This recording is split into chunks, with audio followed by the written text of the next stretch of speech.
जब मुगलों का आक्रमण हुआ तो नालंदा वगैरह नष्ट हो गया, तो उनको लगा कि बुद्धिज़्म पूरा जो है भारतवर्ष से मिट गया, है ना, मैदान में मिट गया लगा। तो लेकिन उन्होंने ये नहीं देखा, वेद तो जैसे कि ईश्वरीय वचन है, चार वेद ईश्वरीय वचन मानते हैं, ये किसी व्यक्ति का रचना नहीं है। ठीक उसी प्रकार वेद के रूप में जो तथागत का वचन है उसको हम त्रिपिटक कहते हैं। हैंसंग लिखता है ना कि 1500 अध्यापक थे, 15,000 बच्चे जो है नालंदा में पढ़ते थे, पूरे दुनिया के। हाँ, पूरे दुनिया के। वहाँ शिल्प कला भी दिया जाता था, ज्योतिष से संबंधित भी होता था, गणित के संबंध भी होता था, वेदांत का भी वहाँ पर खंडन मंडन के साथ जो है ज़बरदस्त अध्ययन हुआ था। पैरेलल जैसे कि प्रमाण शास्त्र है तो गौतम का प्रमाण शास्त्र है ना। Each and every phenomena is depend on cause and condition. There is nothing in existence which is not arises from cause and condition. Right? तो ये बुद्धिज़्म का एक प्रकार से सार है। अभिप्राय यह है कि सूक्ष्म प्राण, वायु और चित्त को हम अलग नहीं कर सकते हैं, वो अभिन्न है। वो जो है वज्र है, वही वज्रकाय है, वही बिगिनिंगलेस टाइम से निरंतर आ रही है, वो कभी नाश नहीं होता है। उसी पर हमारा साधना करना है।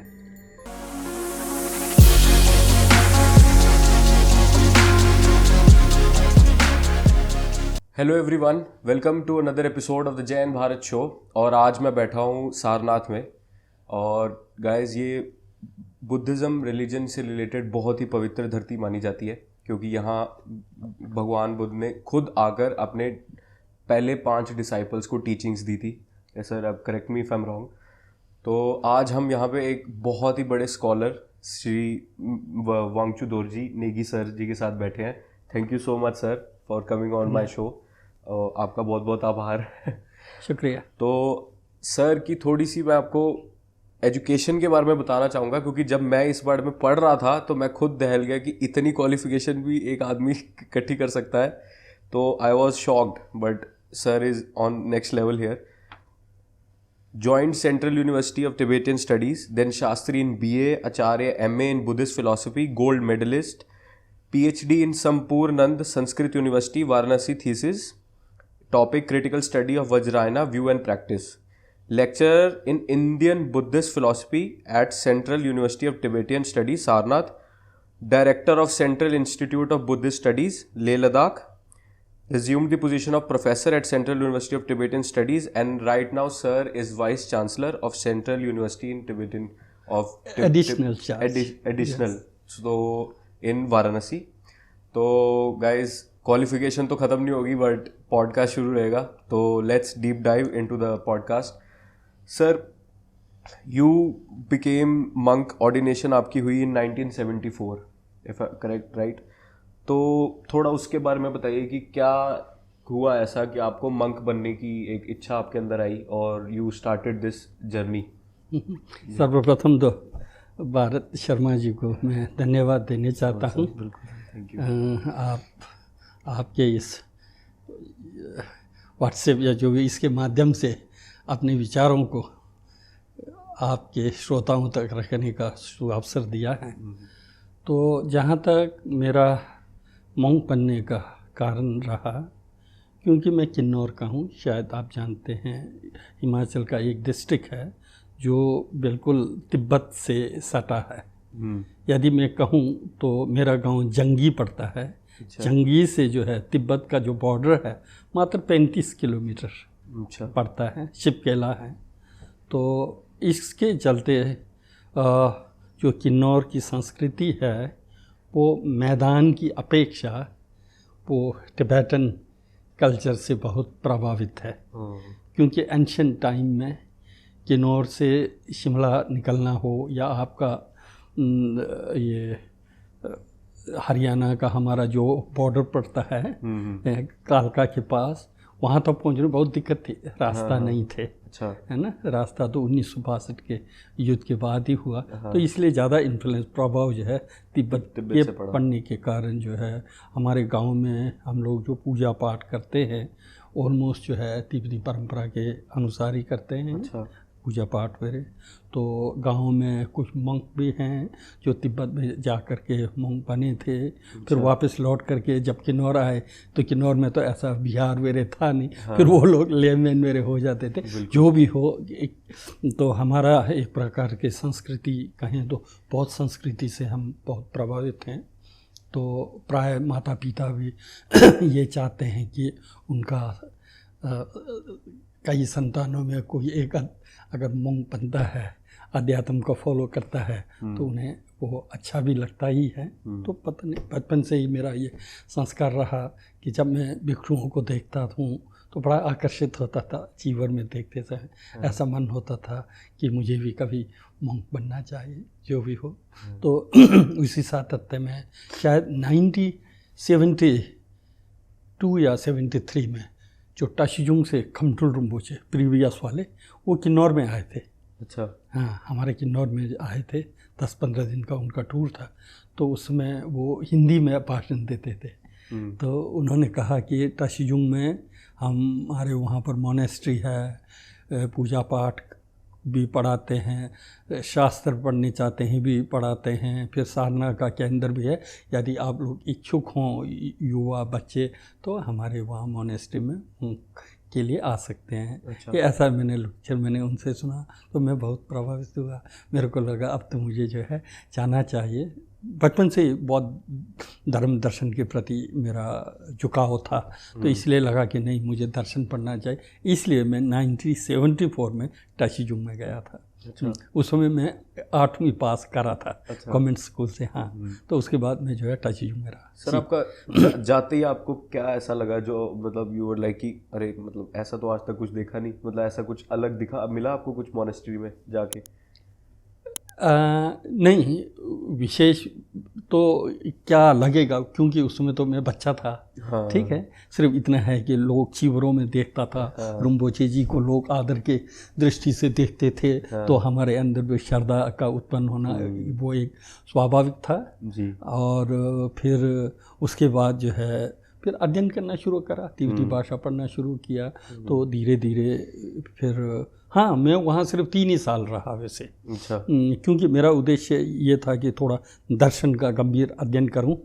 तो वहाँ कर्मकांड और साधना से संबंधित तो था, लेकिन वो शास्त्र का अध्ययन करने का अभी तक जो है वो बहुत व्यवस्थित रूप से हुआ नहीं था। अच्छा। हाँ, अभी तो बहुत विस्तृत है। अभी तो वहाँ अगर आप जाएंगे ना टाशीजुंग में 250-300 बच्चे हैं जो शास्त्र का अध्ययन करते हैं रात दिन। इन टिबेटन? हाँ, टिबेटन में। हाँ। अच्छा। टिबेटन में उस समय वो व्यवस्था नहीं हो पाया, तो इसलिए मैंने सोचा कि मेरे को जो है बनारस में आना चाहिए। अच्छा। क्योंकि यहाँ तिब्बती संस्थान थी। तो फिर इसलिए 77 में 3 साल वहाँ रहा, 77 में फिर मैं यहाँ आके तिब्बती संस्थान में मैंने ज्वाइन किया। मुझे तो सुनने में बहुत अच्छा लगता है कि कहीं ना कहीं टिबेटन कल्चर अभी भी चल रहा है, अभी भी उसके बारे में पढ़ाया जा रहा है। जी जी जी जी। हाँ, इस संबंध में मैं ज़रूर आपसे ये कहना चाहूँगा। प्राय जो मैदान के इतिहासकार हैं उन लोगों ने ये मान लिया कि 12वीं सदी में जब मुग़लों का आक्रमण हुआ तो नालंदा वगैरह नष्ट हो गया, तो उनको लगा कि बुद्धिज़्म पूरा जो है भारतवर्ष से मिट गया, है ना, मैदान में मिट गया लगा। तो लेकिन उन्होंने ये नहीं देखा कि अरुणाचल प्रदेश, लद्दाख, किन्नौर, स्पीति में जो है बुद्धिज़्म निरंतर अविच्छिन्न रूप से बने रहा है। कभी भी इन हिमालयन रीजन में जो ना बुद्धिज़्म कभी नष्ट नहीं हुआ। लेकिन इतिहासकारों का नज़र वहाँ नहीं गया। उन लोगों ने सोचा कि मैदान में जैसे नालंदा है, विक्रमशील ख़त्म हो गया तो भिक्षुओं का रहना व्यवस्था नहीं था, तो ऐसा लगा कि बुद्धिज़्म जो है इंटायर ख़त्म हो गया। ऐसा नहीं है। बुद्धिज़्म जो है हिमालयन क्षेत्र में कंटिन्यू इवन 12वीं शताब्दी के बाद भी निरंतर बने रहा। जैसे कि मैंने आपसे कहा, तो किन्नौर वगैरह में हम लोग को भोटी में पूजा पाठ करते हैं, साधना करते हैं, ये परंपरा तो जीवित था। तो इसलिए स्वाभाविक है उसका अध्ययन और अध्यापन के प्रति जिज्ञासा उठना, मेरे ख्याल से। हाँ जी, हाँ जी। सर, इस टर्म का क्या मतलब है वज्रायना, और इसकी टीचिंग्स और प्रैक्टिसेस क्या है इस ट्रेडिशन में? अच्छा, तो पहली बात तो आपको ये समझना होगा, है ना, तथागत बुद्ध को जो है त्रिपिटकों में वेशज्य गुरु के रूप में मानते हैं। अच्छा, है ना, एक प्रकार से डॉक्टर है बुद्ध, क्या है, एक प्रकार से फिजिशियन है, एक प्रकार से वेशज्य गुरु है। ओके। तो अब वेशज्य गुरु है तो वेशज्य के पास ये अपना स्वतंत्र अधिकार नहीं होता है कि मैं किस प्रकार का औषधि रोगी को, डॉक्टर है ना, नहीं, जैसे कि डॉक्टर है, डॉक्टर, चिकित्सक, है ना, चिकित्सक को ये अधिकार नहीं होता है कि मैं किस पेशेंट को क्या दवाई दूं, है ना। पेशेंट का रोग को देखना पड़ता है। रोग अगर वो कैंसर से पीड़ित है तो आपको कैंसर का दवाई प्रिस्क्राइब करना होगा। यदि आदमी जो है तो डायरिया से पीड़ित है या अन्य जो भी है ना, उसको उसके अनुसार जो है दवाई प्रिस्क्राइब करना पड़ता है चिकित्सक को। चिकित्सक के पास ये स्वतंत्र अधिकार नहीं है कि मैं किसी को कुछ भी दवाई दे दूं। तो इसलिए तथागत बुद्ध के पास अनेक प्रकार के लोग आए होंगे, बहुत शिक्षित लोग, ब्राह्मण विद्वान भी आए होंगे, राजा मंत्री भी आया होगा, कृषक भी आए होंगे, मजदूर भी आए होंगे, जिनके अंदर आध्यात्म का कुछ संस्कार है, ऐसे लोग भी आए होंगे, है ना, जिसके पास अच्छा अंडरस्टैंडिंग है आध्यात्म, वो लोग भी आए होंगे, बिल्कुल नए भी लोग आए होंगे। तो उनको उनके स्तर के अनुसार, माइंड लेवल के अनुसार, बुद्धि के स्तर के अनुसार उन्होंने धर्म की देशना दी। ठीक है, इसलिए आप देखेंगे बुद्धिज़्म में बहुत विविधताएं हैं। बुद्धिज़्म में आप देखेंगे तो विपासना, कोई मेडिटेशन कर रहा है, कोई रिसिटेशन कर रहा है, मंत्र जप कर रहा है, कोई कर्मकांड कर रहा है ना, कोई पूजा पाठ कर रहा है, कोई शास्त्रार्थ कर रहा है गंभीर। तो अनेक प्रकार की विधियाँ, कोई लोग तो सूत्र पढ़ते रहते हैं। अगर जापान वगैरह में, कोरिया वगैरह में जाएंगे तो उनका साधना ही क्या है, अवतंसक सूत्र को पढ़ना है, सुखावती सूत्र को पढ़ना है।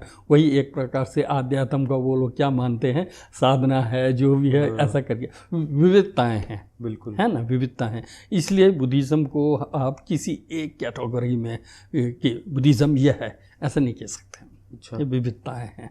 तो इसके चलते सामान्यतः जब हम वर्गीकरण करते हैं तो एक थेरवाद परंपरा है जो श्रीलंका, बर्मा, थाईलैंड आदि में है ना, उसको हम थेरवाद परंपरा कहते हैं। फिर जापान, कोरिया आदि देशों में वो जो एक महायान परंपरा जैसा आ जाता है, महायान हम कहते हैं। लेकिन जो तिब्बत में परंपरा है वो एक प्रकार से सांगोपांग है ना। तिब्बत की परंपरा में थेरवाद से लेकर के, महायान से लेकर के वज्रयान तक जो है, मैं समझता हूँ सांगोपांग बुद्धिज़्म जो है तिब्बत में जीवित रहा है। तो उसमें अगर थोड़ा सा मैं इतिहास के रूप में आपके सामने रखने चाहूँगा तो सबसे पहले बुद्धिज़्म जो है भारतवर्ष से जो बाहर गया वो अशोक के समय में, 3rd सेंचुरी में, क्योंकि अशोक का पुत्र जो है महेंद्र और उनका बेटी जो है संघमित्रा जो है भिक्षु और भिक्षुणी बने थे। वो जो है अशोक के समय में, अशोक ने जब पाटलिपुत्र पाटना में जो है 3य बुद्धिस्ट काउंसिल आयोजित करा था 9 महीने के लिए, है ना, 9000 भिक्षु लोग एकत्रित होकर के बुद्धिस्ट काउंसिल करा था। उस समय जो है 500 भिक्षु लोग संघमित्रा, ये महेंद्रा के साथ श्रीलंका में गए। वो पहला जो है एक प्रकार से क्या कहें, धर्मदूत के रूप में जो है तो किसी उन्होंने श्रीलंका में बुद्धिज़्म को ले गया। अच्छा, ठीक है ना। उस समय यहाँ पर जो है भारतवर्ष में थेरवाद प्रमुख था। जो 3rd संगति जो हुई थी उसकी अध्यक्षता जो है मौदगल्यान तिस ने किया था। मौदगल्यान तिस थे। तो थेरवाद थोड़ा एक्सप्लेन कर सकते हैं? अच्छा, थेरवाद का अर्थ यही है कि जो पाली का आधार लेकर के, पाली परंपरा हम जिसे कहते हैं, या फिर हम ये कह सकते हैं वर्तमान में जो श्रीलंका में बौद्ध धर्म है, बर्मा में है, कंबोडिया में है, थाईलैंड आदि में जो धर्म है वो जो है क्या है, थेरवाद कहलाता है। ठीक है, थेरवाद परंपरा कहलाता है। इस परंपरा को जो है ये अशोक का बेटा संघमित्रा, बेटा महेंद्र और संघमित्रा ने जो है श्रीलंका में ले गए थे। उस समय जो है जो 3य संगति जो अशोक के काल में हुआ था वो जो है थेरवाद प्रमुख थी। ठीक है ना। थेरवाद प्रमुख होने का कारण जो ये रहा कि उसका प्रिसाइड करने वाले जो थे मोदगल्यान तीस थे। मोदगल्यान तीस जो है थेरवाद परंपरा के थे। उसी समय उन्होंने सबसे पहले अभिधर्म कोश करके है, कथा वस्तु करके, हम तिब्बती में कहते हैं उसको तमगी जी कहते हैं, पाली में कथा वस्तु कहते हैं। कथा वस्तु जो है 1000 श्लोकों का एक ग्रंथ है। अच्छा। मेटाफिजिक्स है वो बौद्धों का एक प्रकार से। ठीक है, तो वो रचना किया। उसमें जो है तब तक अशोक के काल तक बौद्ध धर्म में 18 स्कूल हो चुके थे। अच्छा। 18 स्कूल हो चुके थे, है ना। 18 स्कूलों में से एक थेरवाद परंपरा, सतवीरवादी हम जो कहते हैं, उसके जो है प्रमुख जो है मोदगल्यान तीस थे। अच्छा। उन्होंने क्या किया, सतवीरवाद को उन्होंने विशुद्ध बौद्ध धर्म के रूप में माना, है ना। अच्छा। अन्य जो 17 स्कूल्स थे, है ना, तो उसका उन्होंने खंडन वगैरह किया, खंडन मंडन करके वो तो उन्होंने थेरुआ को सेंट्रलाइज कर दिया। हाँ, और जो बाकी 17 थे उनको जो है उसमें से काफ़ी जो उनसे मेल नहीं खाता था उसका खंडन किया। उसकी स्थापना जो है उन्होंने कथा वस्तु में किया है। अच्छा। ऐसा जो है राहुल संस्कृत यान जी का अगर आप निबंधावली पढ़ेंगे, एक राहुल जी का बहुत सुंदर ग्रंथ है बौद्ध धर्म पर, शोधात्मक निबंधावली में वो वहाँ पर बताते हैं। अन्य जो 17 स्कूलों का के मतों पर जो खंडन किया था, लगभग 216-17 क्वेश्चन रेस करके खंडन करते हैं। है ना। तो शेष जो है 500 में उनका अपना मत प्रतिपादित करते हैं। एक प्रकार से फिर जो श्रीलंका में गया विशुद्ध रूप से वो सतवीरवादी गया, और उसके बाद श्रीलंकन लोगों ने जो उसी को ही ग्रहण करा। उन्होंने कहा अन्य स्कूल तो हमारे फॉरफादर गए हैं, यह जो है मोदगल्यान तीस ने खंडन करा है, यही विशुद्ध तथागत बुद्ध की वाणी यही है। उसके बाद उन लोगों ने अन्य 17 स्कूलों पर ध्यान ही नहीं दिया, बिल्कुल उसको जो है उन्होंने पकड़ के रखा, तो वही प्रचार प्रसार हुआ। उसके बाद वो भारतवर्ष में आने का कोई प्रयास नहीं किया। ठीक है, तो यहाँ पर वही जो 17 स्कूल्स थे वो विकसित होते गया। तो महायान के अनुसार जो है श्रीलंका में एक ही होता, हाँ एक ही गया, उसको जो है हाँ, और एक जो गया वो भी जो है पूरा खंडन मंडन के साथ जो है विशुद्ध रूप से जो है सतवीरवादियों को प्रतिपादित करके वो चला गया। तो उन्होंने अन्य पर विचार करना, मेरी दृष्टि में ऐसा लगता है। फिर उसके बाद जो है कनिष्क के समय में जो है कुंडलवन में कश्मीर में, कुछ लोग कश्मीर में कहते हैं, कुछ लोग अपना कांगड़ा में भी कहते हैं। अच्छा। अभी तक आइडेंटिफाई तो पूर्ण रूप से नहीं हुआ, जो भी हो। तो महायान परंपरा के अनुसार कहें तो थर्ड जो बुद्धिस्ट काउंसिल हुआ था वो जो है कुंडलवन में हुआ। अच्छा। वहाँ पर जो है अन्य जो 17 स्कूल्स थे वो सब बुद्ध वचन के रूप में स्थापित किया। अच्छा हाँ, तो वहाँ पर उस समय उन्होंने अभिधर्म के रूप में एक विभाषा नाम का ग्रंथ लिखा। विभाषा, तो उसका चाइनीज में भी अनुवाद हुआ, जिसमें उन्होंने 17 स्कूलों के बारे में एक्सप्लेन किया। हाँ, 17 स्कूलों को भी ये जो है तथागत बुद्ध का वचन है, शाक्यमुनि का बुद्ध का वचन है, ये कोई बुद्ध के वचन से बाहर नहीं है, बुद्ध का ही वचन के रूप में उन्होंने स्थापित करा है। अच्छा। हाँ, स्थापित करा है। वो जो है विभाषा में आपको विभाषा नाम का उन्होंने अभिधर्म का एक ग्रंथ रचा है। अब तो वो तो तिब्बती में भी मिलता है, हाँ तिब्बती में मिलता है। तो ये संक्षेप में एक प्रकार से जो है हाँ, तो यही मैं यही कहने चाह रहा था। श्रीलंका बर्मा आदि में उसको जो है रिजिड रूप से उन्होंने धारण कर लिया। उसके बाद जो है भारतवर्ष में कैसे बुद्धिज़्म का विकास हो रहा है ना, इन सब पर उन्होंने ध्यान नहीं दिया, है ना। पूरा 17 स्कूलों को मान्यता फिर मिल गया।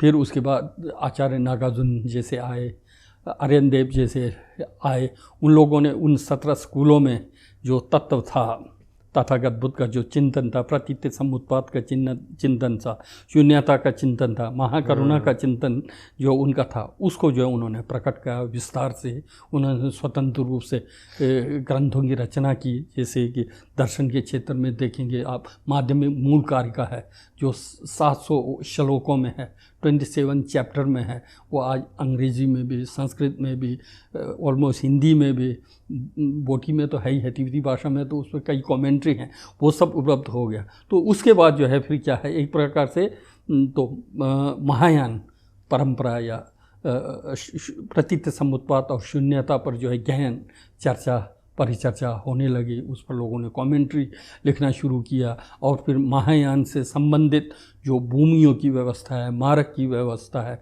वो नागार्जुन ने जो है सातवाहन के राजा है ना, सातवाहन के राजा तिब्बती में हम लोग देजत कहते हैं, है ना, उनको जो है रत्नावली नाम का बहुत ही सुंदर ग्रंथ है, उसको आपको पढ़ना चाहिए।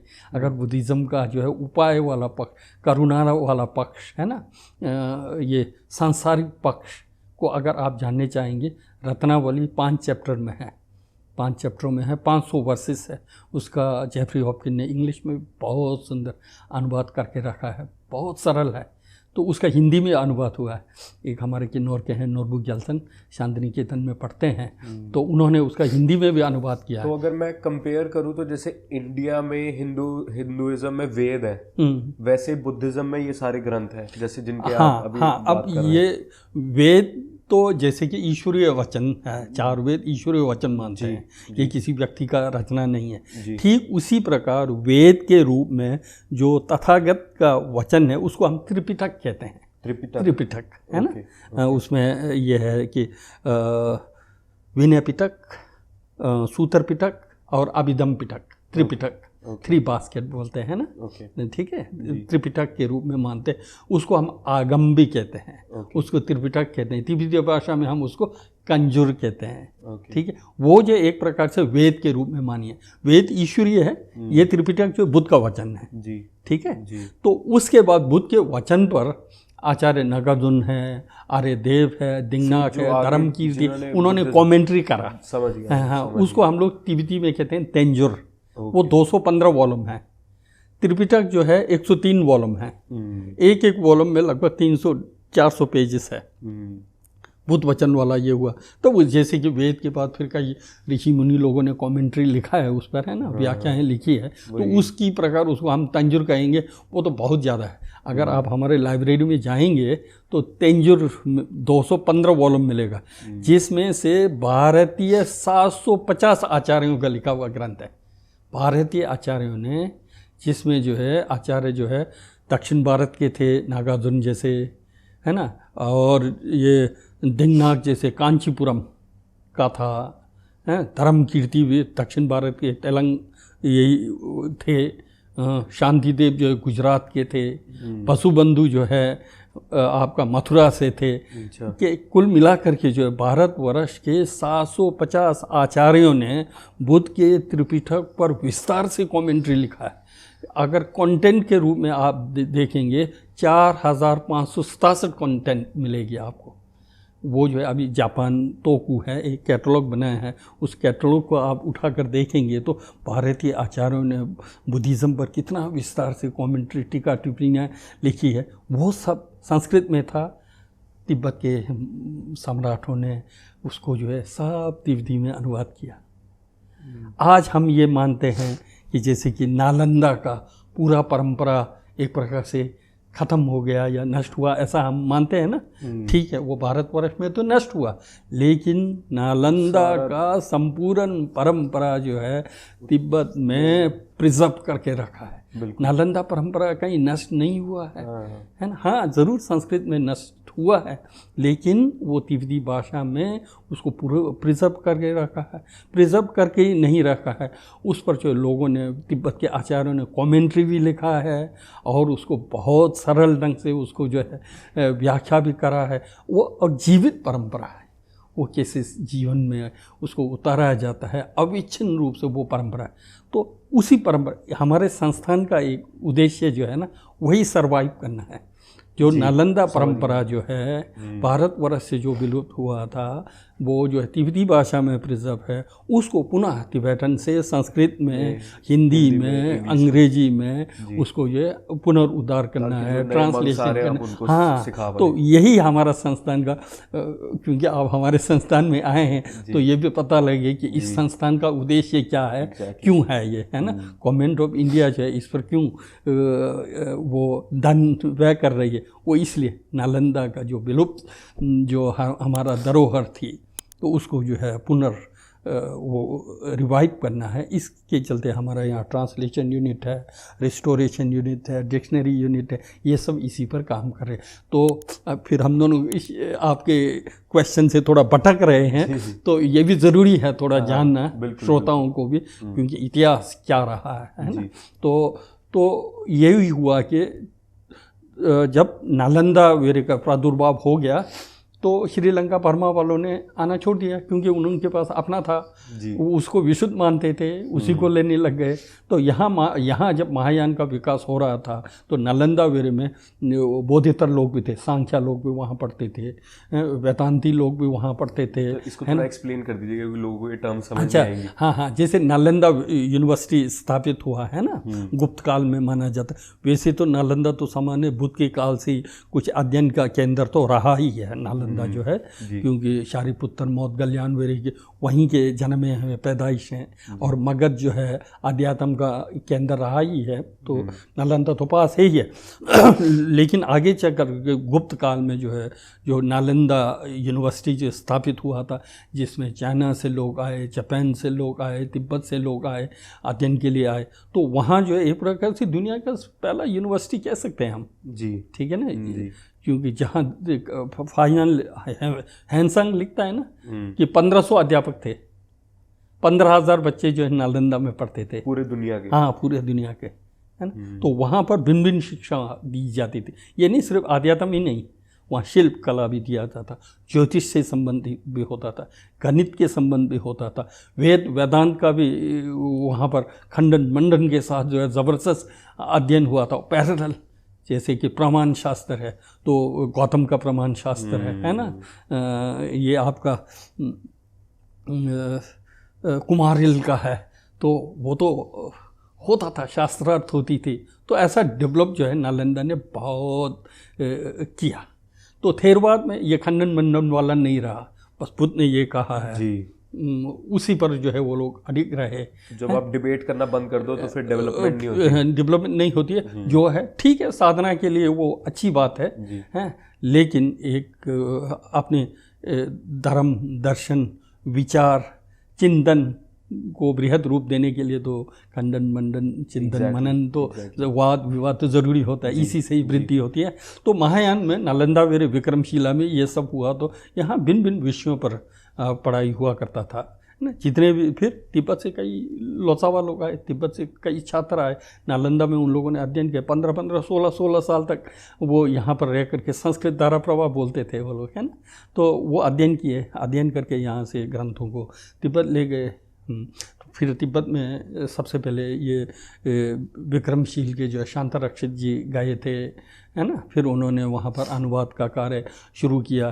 सिर्फ हम संस्कृत में ही अध्ययन करने लगेंगे तो दिक्कत होगी, आम जनता उसको समझ नहीं सकती, अपने भाषा में अनुवाद करना चाहिए करके संपूर्ण ग्रंथ को जो है फिर अनुवाद किया।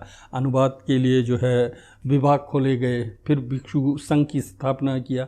तो इस प्रकार जो है मेरा कुल मिलाकर के यही कहना है कि बुद्धिज़्म जो है 12वीं सदी तक, तथागत बुद्ध के पश्चात 12वीं सदी तक जो भी डेवलपमेंट हुआ, जो भी ग्रंथों की रचनाएं हुई, जो भी विचारधारा आई, उन सब को तिब्बत के सम्राटों ने, तिब्बत के युवाओं ने पूरा, क्योंकि उनके धर्म आध्यात्म के ऊपर बहुत श्रद्धा था ना, भक्ति भावना थी, एक श्लोक तक को नहीं छोड़ के वो तिब्बत ले गए। तिब्बत में पूरा प्रिजर्व है आज। तो इसलिए हम ये नहीं कह सकते कि नालंदा और विक्रमशिला का जो भारतीय बौद्ध संस्कृति तो विलुप्त तो ऐसा नहीं हुआ है ना। वो जैसे इंडिया में एक नॉर्मल जैसे कोई टूरिस्ट है तो वो धर्मशाला या मकलोडगंज जाता है तो वो बुद्धिज्म देखता है, तो वो देखता है कि कोई जपा कर रहा है, कोई मेडिटेशन कर रहा है, कोई भगवान के आगे बैठ के अपना वो पाठ कर रहा है।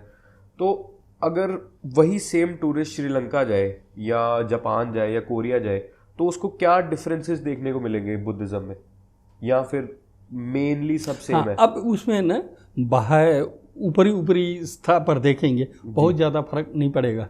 उसको लगेगा सूत्र का पाठ कर रहे हैं, कोई मंत्र का जप कर रहे हैं तो ये भी सूत्र का पाठ कर रहे हैं, या मंत्र का जप कर रहे हैं, या बुद्धिस्ट टेम्पल में जाके बुद्ध के सामने नतमस्तक हो रहे हैं, है कि नहीं। तो ऑलमोस्ट भाषा भिन्न है, बाकी लगभग ये बुद्धिस्ट का एक प्रकार से संस्कृति या धर्म दर्शन का फॉलो कर रहे हैं, ये समझ आएगा। लेकिन अब कोई चिंतक होगा, कोई दार्शनिक होगा, जो विश्लेषक होगा, जो उस पर चिंतन, वो फिर वहाँ गंभीरतापूर्वक उसको डिफरेंसेस को वो देख सकता है ना। जैसे कि उदाहरण के लिए तो मुझे भी जापान मेरे जाने का अवसर मिला, 1-2 बार गया था, 2-3 महीना रहा था वहाँ पर। फिर उनके गुरुजनों से मिलने का अवसर मिला, बात करने का भी अवसर मिला। तो देखा कि वहाँ पर देखते समय मेन रूप से जो है क्या है, त्रिपिटक में से एक ग्रंथ विशेष है ना, जैसे अवतंसक करके है। अच्छा। तिब्बती में हम फलचन कहते हैं, अभितंसक का एक परंपरा है, तो उसी को फॉलो करते हैं, उसका पाठ करते हैं, उसका ध्यान करते हैं, ऐसा है। कुछ लोग जैसे कि हार्ट सूत्र है, जैन वेरे हैं, जो बहुत ज़्यादा एम्प्टीनेस पर, ध्यान पर फोकस करते हैं, वो एक लेके चलते हैं। एक वहीं पर समाधि राज सूत्र है, एक जैसे नमो म्यो हो रंग को ढोल वो बजाते हैं ना, आपने देखा होगा ना, नालंदा विश्व शांति स्तूप पर जापान वाले लोग बजा के आते हैं ना। अच्छा, ओके, आके थोड़ा सा बता सकते हैं अगर मंत्र? नहीं, हाँ, वो है नमो म्यो हो रेंगेंगो का फूजी जी हुए हैं, तो उन्होंने जो है ये सद्रम पुंडारिक पर जो है एक प्रकार के एक परंपरा या एक प्रकार से वो स्थापित करा है ना। वो भी एक ग्रंथ फॉलो कर, हाँ, एक प्रकार से वो भी जो है हमारे भारत में जो है एक जैसे वैष्णव लोग हैं या शिव विजडम लोग हैं या कुछ ऐसा करके, तो वैसे ही बुद्धिज्म में एक परंपरा, हाँ, उनका जो है फोकस जो है क्या है, सद्धर्म पुंडारिक पर है। सद्धर्म पुंडारिक में दिए गए देशनाओं पर वो चिंतन करते हैं, विचार मनन करते हैं, उस ग्रंथ का पाठ करते हैं, सूत्र का पाठ करते हैं। नमो मों होंगे अर्थ ही है कि सद्धर्म पुंडारिक को मैं नमो करता हूँ। वो ये मानते हैं कि सद्धर्म पुंडारिक की देशना तथागत ने राजगिरी में दिया था, है ना, वो बहुत गंभीर देशना है। तो उस प्रकार एक एक ग्रंथों को लेकर के ऐसा परंपरा। सर कहाँ पे दिया था आपने? ये तो यहाँ राजगिरी में, राजगिरी में वहाँ पर उन्होंने उपदेश दिया। हाँ, सद्धर्म पुंडारिक का उपदेश है, तथागत बुद्ध ने राजगिरी गिरिधर कूट के पास है, वहीं पर उन्होंने उपदेश दिया। किसने दिया था? बुद्धा ने दिया था। बुद्धा ने दिया था, ये मानते हैं। तो उसी को सर्वा मान करके उसका आश्रित होकर के उसी का साधना भी करते हैं। जब आप तिब्बत में देखेंगे तो तिब्बत में ऐसा नहीं है। तिब्बत में ऐसा है कि तथागत बुद्ध के वचनों को हम डायरेक्ट नहीं समझ सकते हैं, वो गंभीर है। जैसे मैंने पहले ही आपसे कहा, बुद्ध ने तो जैसे जैसे टेनिस आए, विनयजन आए, उनको उनके अनुरूप बताया, है ना। कोई किसी का पैशन था, कोई किसी का था, तो उनके अनुरूप बताया।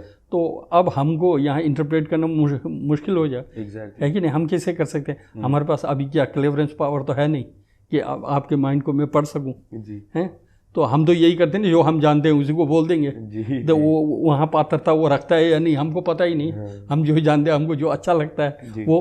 तो इसलिए तिब्बत में क्या हुआ कि बुद्ध के वचनों पर डायरेक्ट नहीं, बुद्ध के वचनों को जो भारतीय जो ऑथेंटिक मास्टर लोग थे, जैसे नागार्जुन थे, तो वसुबंधु था, दिंगनाथ थे, इनको जो तथागत बुद्ध ने भविष्यवाणी वेरे किया था, फ्यूचर में ऐसा स्कॉलर आएंगे, वो जो इस विषय का प्रतिपादन करेंगे करके, ऐसे लोगों के द्वारा जो त्रिपिटक का जो सारांश है, एसेंस है, सार है, वो उन्होंने अपने शब्दों में सारांश में श्लोकाबद्ध करके लिख करके प्रस्तुत करा है। तो समझने में आसान है ना।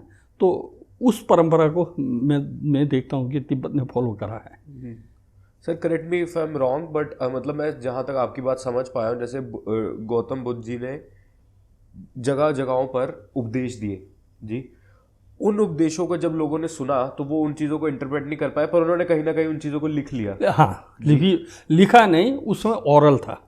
हाँ, ओरल था। उसको अशोक के समय तक लिपिबद्ध नहीं हुआ।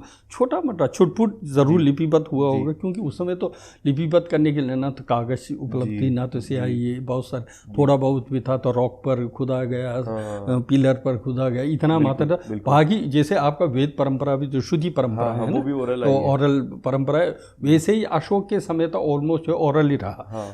लेकिन अशोक के समय भी बहुत ज़्यादा लिपिबद्ध कुछ नहीं। लिपिबद्ध सबसे पहले श्रीलंका में जाके हुआ है। अच्छा, हाँ जी। तो फिर वो ऐसे ऐसे जब वो ओरल करते गए तो उन्होंने पूरा ज्ञान इकट्ठा हो गया और फिर वो बन गए त्रिपिटक बन गए।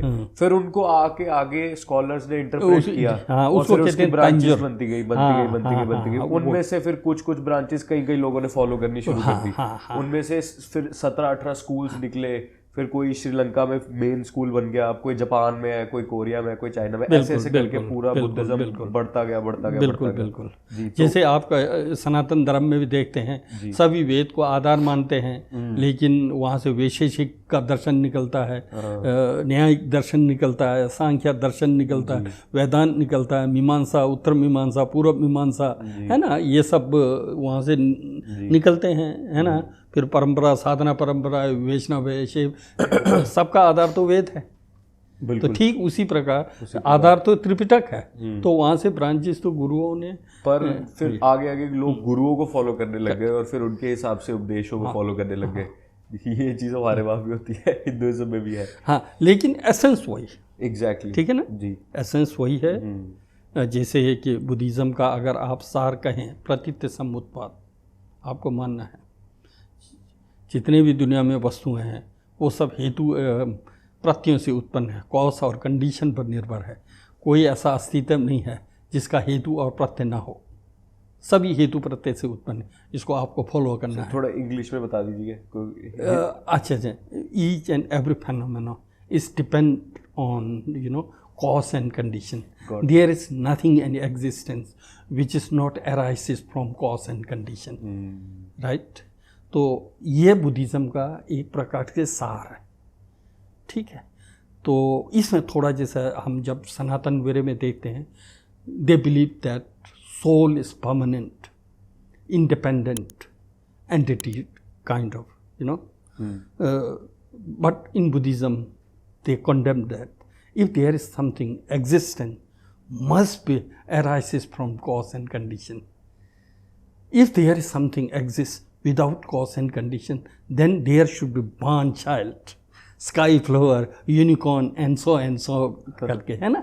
हेतु और कॉज कंडीशन होना चाहिए। कॉज कंडीशन के बिना किसी भी वस्तु का अस्तित्व नहीं हो सकता है। ये बुद्धिस्ट का फंडामेंटल कॉन्सेप्ट आपको मानना पड़ेगा। Whatever is arising from cause and condition must be impermanent, perishable, changeable. इसलिए बौद्धों की दृष्टि से सभी वस्तु क्षणिक है, परिवर्तनशील है। कोई यहाँ पर जो है शाश्वत, नित्य या कुटस्थ नाम से नहीं है, ठीक है, एक ही अंदर। लेकिन इसका अर्थ ये नहीं है कि बुद्धिज्म आत्मा को नहीं मानती है। Continuity of mind is there always, है ना। निश्चित, जैसे मैं प्राय एग्जाम्पल दे करके बच्चों से समझाता हूँ। जैसे ये हम दोनों का जो प्रकाश, लाइट जो जल रही है, ठीक है, लाइट को जलने के लिए दो चीज़ों की आवश्यकता है। एक तो आपका बल्ब है और एक जो इलेक्ट्रिसिटी जो बैग से वायर में आ रही है, दो चीज़ें होनी चाहिए। इसके बिना बल्ब जल नहीं सकता है।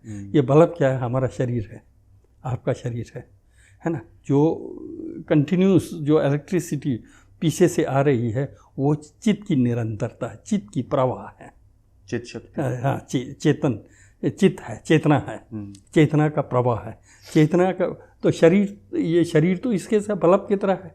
ये तो गारंटीड होता है। ये तो कोई 3 साल के लिए, कोई 5 साल के लिए, यहाँ कभी कभी पत्थर मार देंगे तो एक दिन में भी टूट जाएगा। इसी प्रकार हमारे उस चित्त और इस शरीर का जो संबंध है, पूर्व कर्मा के चलते 5 साल का गारंटी है, 80 साल का है गारंटी, ऐसा मानते हैं।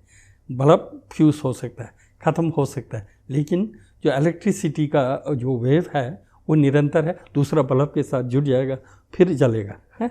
सिर्फ अंदर इतना है कि वहाँ आत्मा को नित्य बोल देते हैं, शाश्वत बोलते थे। हम क्या बोलते हैं? वो तो निरंतर है, ऊर्जा है निरंतर। जो अभी जल रही है वो पास में नहीं था, न वो फ्यूचर में रहेगा, प्रेजेंट में है सिर्फ। प्रेजेंट ऑलवेज देयर, हाँ। Past and future, past gone, future yet to come, present moment है। तो प्रेजेंट मोमेंट कंटिन्यूस है, इसमें हमको कन्फ्यूज़न नहीं होना चाहिए। हम जो प्रेजेंट अवस्था को अगर हम नित्य या कुटस्थ या शाश्वत मान लेंगे, थोड़ा व्यवस्था में दिक्कत हो जाती है। क्या दिक्कत हो जाती है? फिर हमारे पुण्य और पाप से उस पर क्या इफेक्ट पड़ेगा? इफेक्ट पड़ता है या नहीं? अगर इफेक्ट पड़ेगा तो वो भी परिवर्तनशील होगा, इफेक्ट नहीं पड़ेगा तो हमारा पाप और पुण्य और उस कुटस्थ तत्व से कुछ संबंध जो है व्यवस्थित नहीं हो पाता है, ऐसा बुद्धिज़्म जो है मानती है। इसलिए वो निरंतर प्रवाह में है।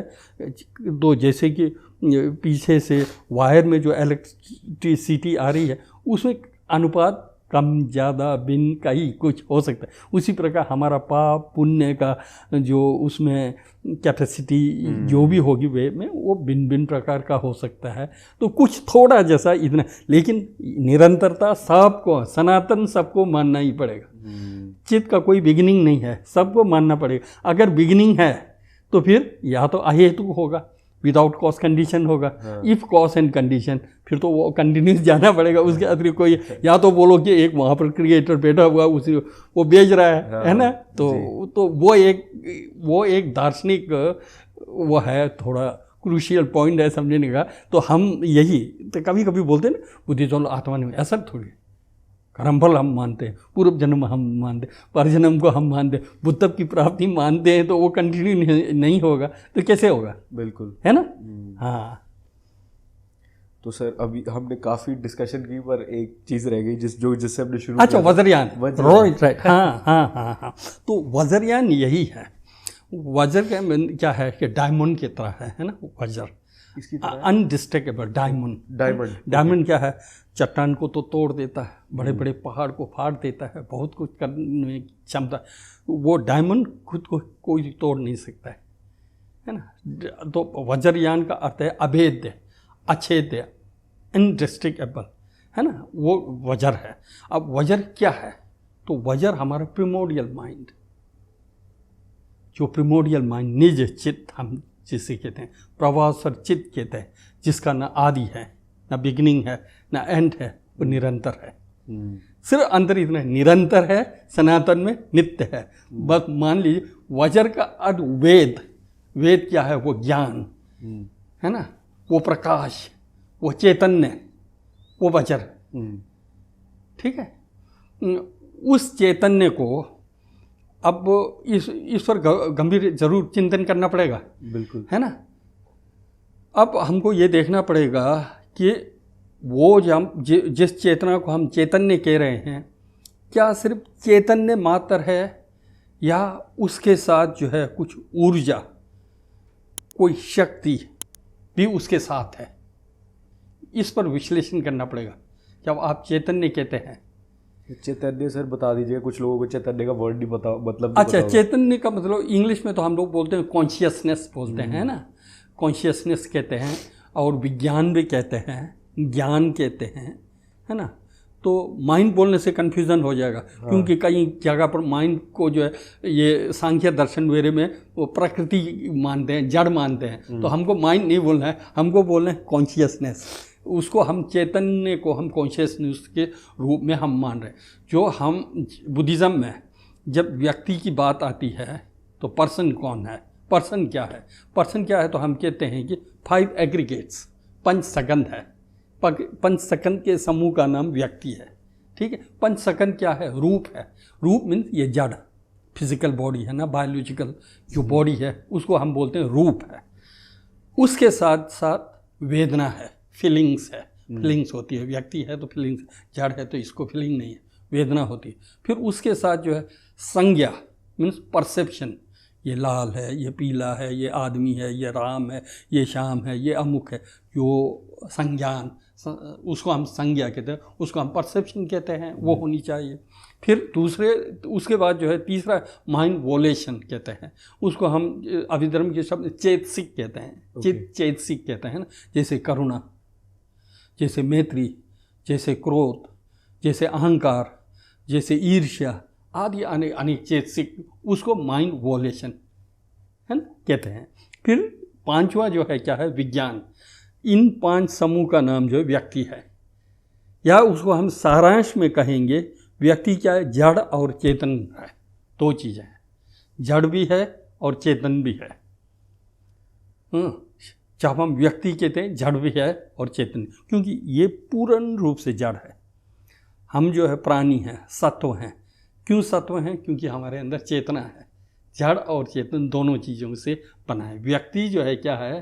प्राणी जो है जड़ और चेतन से बना है। बाह्य जगत जो है सिर्फ जड़ मात्र है, चेतन उसके अंदर नहीं है।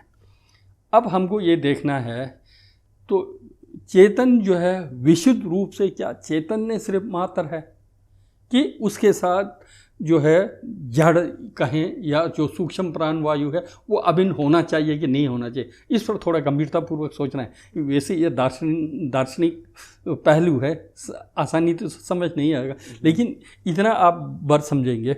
जब चैतन्य कहते हैं ना, मैं अगर आपको चेतना क्या है अगर आपसे मैं पूछूं, आप क्या जवाब देंगे? कॉन्शियसनेस। अब कॉन्शियसनेस क्या है? कॉन्शियसनेस का फॉर्म होता है, रूप होता है, क्या है अगर मैं पूछूं? कॉन्शियसनेस का फॉर्म या रूप? फॉर्मलेस नहीं होती? हाँ, फॉर्मलेस होता है, बिल्कुल। फॉर्म नहीं होता, फॉर्म हो जाएगा तो वो क्या हो जाएगा? मैटर हो जाएगा, जड़ हो जाएगा, ठीक है ना। तो चेतना का अपना रूप नहीं होता है, हाँ। वो अरूपी होता है, हाँ, वो कहीं भी स्ट्रक नहीं करता है ना, वो चेतना है ना, ठीक है। अब चेतना हुआ अरूपी, मान गए आप, ठीक है ना। आपने कहा चेतना अरूपी है। जड़ क्या है? जड़ बाहर मैटर जो है क्या है? रूप है, वो रूप है। ओके, यदि चेतना अरूप है, जड़ रूप है, तो डायलॉग कैसे होगा? How do you perceive external phenomena? कैसे परसीव कर सकोगे? क्योंकि एक तो असंग है, अरूपी है। अरूपी और रूपी का संयोग कैसे होगा? नहीं हो सकता है ना, बिल्कुल नहीं हो सकता है। तो इसलिए वज्रयान की विशेषता यह है कि ये सिर्फ वज्रयान के अंदर इंटरप्रिटेशन आती है, सूत्र में नहीं आता है, विनय में नहीं आता है, वज्रयान में आता। जब हम कॉन्शियस करेंगे तो कहते हैं कि वो कॉन्शियस जो है सेटल एनर्जी, सेटल प्राण वायु के साथ अभिन्न है। जब हम चेतना कहेंगे स्वतंत्र चैतन्य के रूप में, जैसे सांख्य वेरे में आत्मा जो है क्या है? चैतन्य रूप है ना, मानते हैं। Soul is conscious. हाँ हाँ, मानते ना। सिर्फ चैतन्य मात्र मानने से क्या होगा? वो रूप के साथ व्यापार नहीं हो पाएगा, रूप को अनुभव नहीं कर पाएगा, फिर फीलिंग कैसे पैदा होगा, परसेप्शन कैसे पैदा होंगी, ये सब चीज़ें नहीं हो सकता, क्योंकि कांटेक्ट नहीं हो पाएगा। कांटेक्ट नहीं हो पाएगा। एक आरोपी है, एक रूपी है, कांटेक्ट नहीं होगा तो अनुभव कैसे करेगा? बिल्कुल। इसलिए ऑलवेज क्या होना चाहिए? चेतना का सपोर्ट कहें या चेतना का आधार सूक्ष्म प्राण वायु जो है होना ही चाहिए। तो इसको इंग्लिश में क्या बोलते हैं, सूक्ष्म प्राण वायु को? उसको तो मैंने तो अनुवाद जो है ना सेटल विंड एंड एनर्जी कर दिया, लेकिन ये कोई अनुवाद, ये मेरा अपना अनुवाद है, सेटल विंड एंड एनर्जी करके, है ना। वो क्योंकि सेटलेस्ट है, वो आपको मशीन के तौर पर परसीव नहीं कर सकता है। सेटल है, बहुत सेटल है, बहुत सूक्ष्म है energy, kind of energy, you know. आपको एनर्जी इज मैटर। हाँ, energy doesn't have color and shape and institution. Even energy never occupied the space. बिल्कुल, something is energy, right? जब वो occupied ही नहीं कर रहा है तो इसका मतलब वो रूप राप से beyond हो जाएगा ना। कहते हैं नथिंगनेस में भी एनर्जी है। नथिंगनेस तो नहीं बोल सकता है, नथिंगनेस होगा तो फिर तो वो अभाव हो जाएगी। But something, but we can not able to pin point this is करके, इस और इस नॉट नहीं कह सकता है, बट समथिंग, है ना। एनर्जी कुछ इस प्रकार का है। तो वो एनर्जी जो है कॉन्शियसनेस के साथ अभिन्न रूप में होना चाहिए। अभिन्न का मतलब? अभिन्न, अनडिस्ट्रिक्टेबल, यू कैन मेक सेपरेट, वो एक साथ है। जैसे उदाहरण के लिए ये तंत्र में आता है, जैसे कि फूल का गंध है, ठीक है, फूल का गंध आप तक पहुंचती है। गंध और वायु को आप अलग कर सकते हैं? नहीं कर सकते हैं। गंध वायु नहीं है, वायु गंध नहीं है, वो अनस्प्रेबल है। वायु नहीं है, गंध आप तक पहुंचेगा नहीं, बिल्कुल, है ना।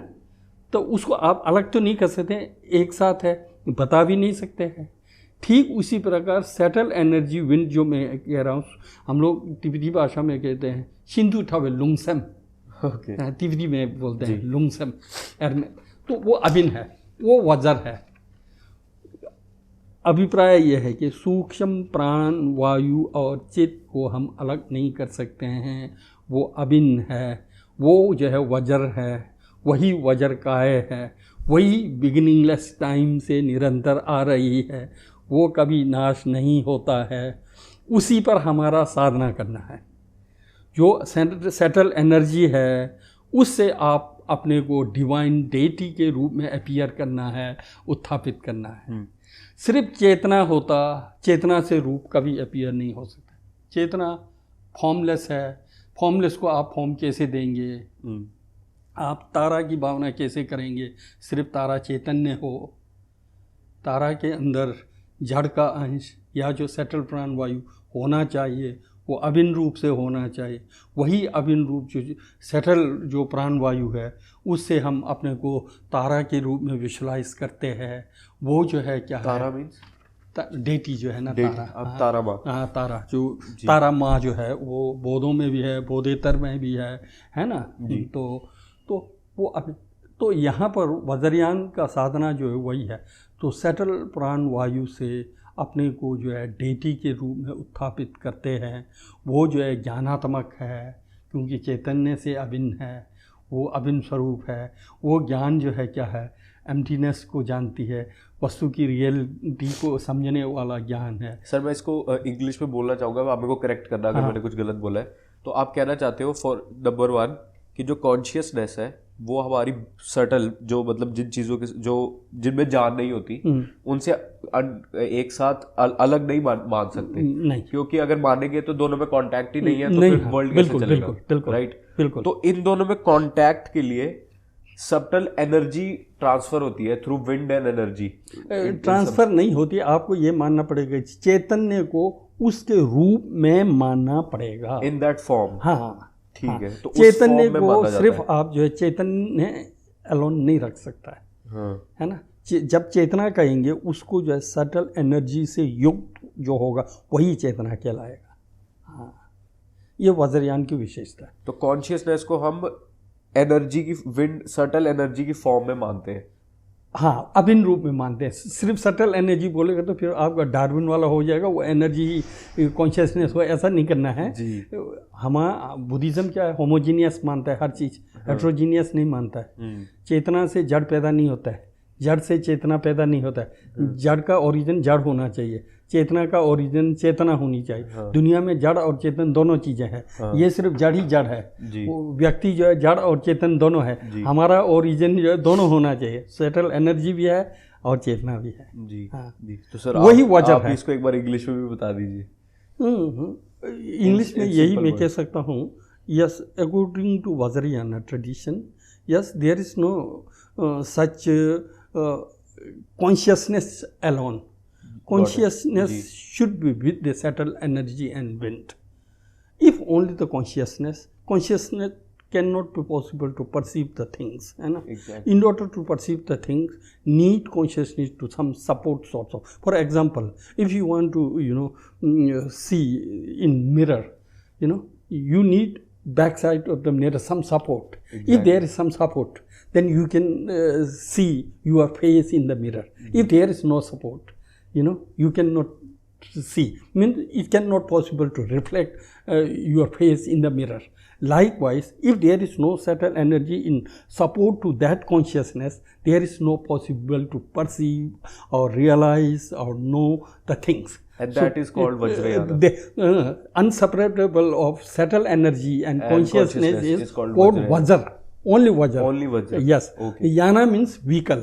Those through this understanding who practice the divine deities, who recite the mantras, through this manner who practice is called Vajrayana practitioner. Got it, sir. काफ़ी डीप डाइव किया है इस चीज़ में, मतलब this is not a simple topic. उसको थोड़ा yes समझना पड़ेगा, बिल्कुल, नहीं तो ये ऐसे ही लगेगा कल्पना की बात कर रहा है जैसा लगेगा। एग्जैक्टली। उसके लिए हमको जड़ क्या है, चेतन क्या है, जड़ का स्वरूप क्या है, चेतन का स्वरूप क्या है, व्यक्ति का स्वरूप क्या है, इन सब चीज़ों को पहले धीरे धीरे समझना पड़ेगा। समझने के बाद क्या हो सकता है तब। जी। तो सर मैं जब बैठा था यहाँ पे मैं तभी समझ गया था कि आपके साथ एक पॉडकास्ट में बात खत्म नहीं होगी।